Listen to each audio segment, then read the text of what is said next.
Bonjour. Dans cette leçon, nous allons aborder les types de questions. Qu'est-ce qu'on entend par type de questions? Ce sont les questions fermées, ouvertes, partielles avec elles, suggestives, de relais, les questions miroirs ou les questions alternatives. Bien sûr, pour chaque type de ces questions, on va voir quand il faut les utiliser, comment les utiliser et bien sûr en donnant des exemples pour chaque type. Pour les questions fermées, donc tant qu'on utilise fermé, ça veut dire que les réponses sont limitées soit à oui, soit à non. On peut les appeler aussi les interrogations totales, comme on l'a déjà vu dans les leçons précédentes. Cependant, il existe trois formes pour les interrogations fermées. La forme familière, la forme soutenue et la forme standard. La forme familière, c'est celle qui est utilisée dans notre argot, dans la forme verbale, orale, c'est le sujet plus verbe plus complément plus le point d'interrogation pour exprimer une question. Par exemple, vous étudiez bien, vous connaissez ce livre, vous jouez au tennis ou vous pratiquez ce sport. La forme soutenue, elle est plus utilisée par écrit. Surtout dans les discours à haut niveau, on utilise l'inversion du sujet. Donc, qui dit inversion du sujet, c'est-à-dire la phrase elle commence par le verbe, plus le sujet, plus le complément, plus le point d'interrogation. Par exemple, je prends les mêmes exemples pour la forme familière. Étudiez-vous bien? Connaissez-vous ce livre? Jouez-vous au tennis?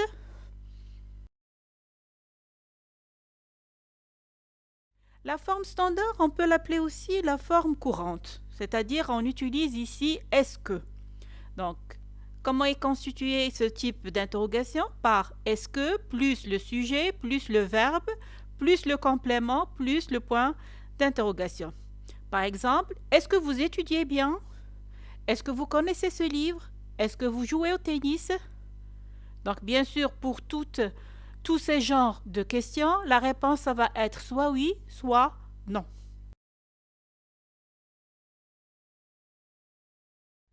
Maintenant, pour les questions ouvertes. Qui dit question ouverte, ça veut dire qu'on laisse notre interlocuteur répondre à une partie de la question, de la phrase par exemple, ou de la proposition. Par exemple, ce type de phrase, il est utilisé pour comprendre, pour faciliter l'expression, pour dialoguer ou simplement pour faire un échange. Ce type d'interrogation, il commence toujours par un adverbe de interrogative. Un adverbe interrogatif, ça veut dire pourquoi. On utilise pourquoi quand on cherche la cause, combien quand on veut demander une quantité ou un nombre,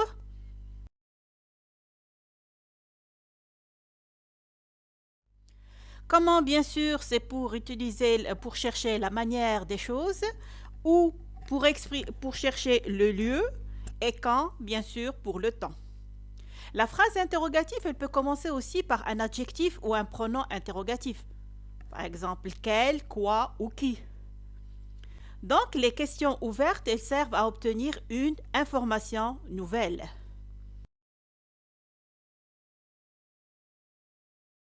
Comme pour les phrases interrogatives fermées, là aussi pour ouverte, il y a trois formes, familière, standard et soutenue. Pour la familière, il y a le sujet plus le verbe plus le mot interrogatif qu'on a vu, plus le complément plus point d'interrogation. Par exemple, vous partez où en vacances? Donc là, on cherche le lieu. On a utilisé où. La forme standard, c'est le mot interrogatif est-ce que plus sujet plus verbe plus complément plus point d'interrogation, bien sûr. Puisque ici on va utiliser est-ce que, donc ma question serait où est-ce que vous partez en vacances?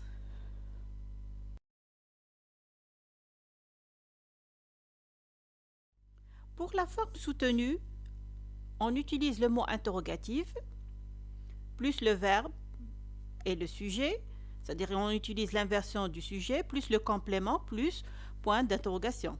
Par exemple, Où partez-vous en vacances?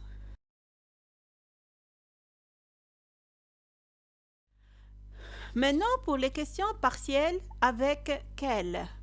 C'est le type de question qui permet d'obtenir une nouvelle information sur un nom. La même chose, il y a trois formes. Pour la forme familière, c'est le sujet plus le verbe plus quel plus le nom plus le point d'interrogation. Tu fais quel sport ou bien tu pratiques quel sport?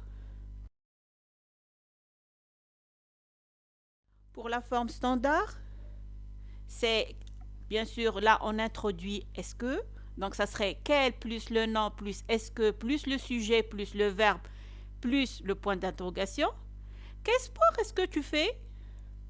La forme soutenue, c'est quel plus le nom plus l'inversion du sujet. Quel sport fais-tu?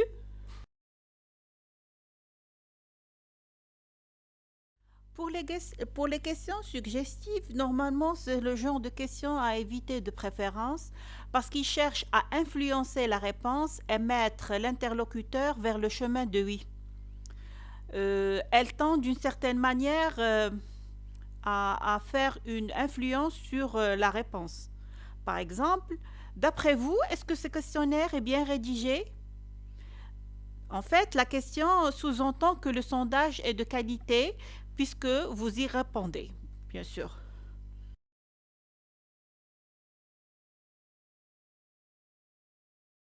D'autres exemples sur les questions suggestives, par exemple, ne pensez-vous pas qu'il est temps de faire ceci ou de remettre en question tel sujet, etc.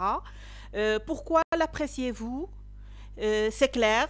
Donc là, c'est un genre de question, bien sûr, euh, qui donne plus d'influence sur l'autre partie, c'est-à-dire au niveau du récepteur ou l'interlocuteur. Donc, ce genre de question, il est souvent utilisé dans le but de réorienter la discussion pour mettre une certaine pression avant une demande d'engagement et aller vers le oui, bien sûr. Quand on cherche à approfondir ou relancer une explication ou à faire préciser une pensée, là, on utilise ce qu'on appelle les questions de relais. La question, bien sûr, elle est élaborée à partir de la réponse. Par exemple, qu'est-ce que tu entends par compliqué? Donc là, j'ai pris un mot qui est utilisé dans la réponse et je cherche à avoir plus d'explications. Ou bien, dans un autre exemple, je peux dire, quand tu dis que cela était difficile, qu'est-ce que tu veux dire? Ou bien, qu'est-ce que tu insinues par difficile? Ou qu'est-ce que tu sous-entends par difficile?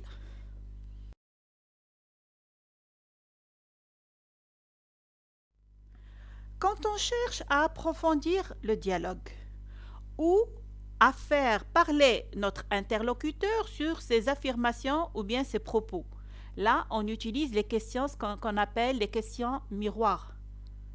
Ce genre de questions, il est apporté par par la réponse.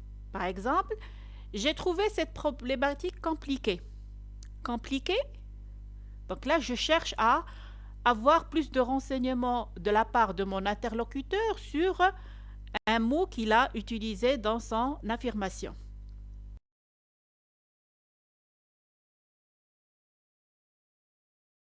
En dernier, on va voir ce qu'on entend par les questions alternatives. Les questions alternatives ou bien les questions à choix. Elles sont utilisées pour amener notre interlocuteur à faire un choix, soit l'une ou l'autre. Par exemple, souhaitez-vous un abonnement annuel ou semestriel? Ou bien, pensez-vous utiliser la méthode A ou la méthode B? Donc là, la réponse automatiquement, ça va être l'un des choix que j'ai utilisé dans ma question. Et bien sûr, le choix, il est restreint selon les choix que j'ai utilisés dans ma question. Sur ce, je vous remercie et à la prochaine leçon, Inch'Allah.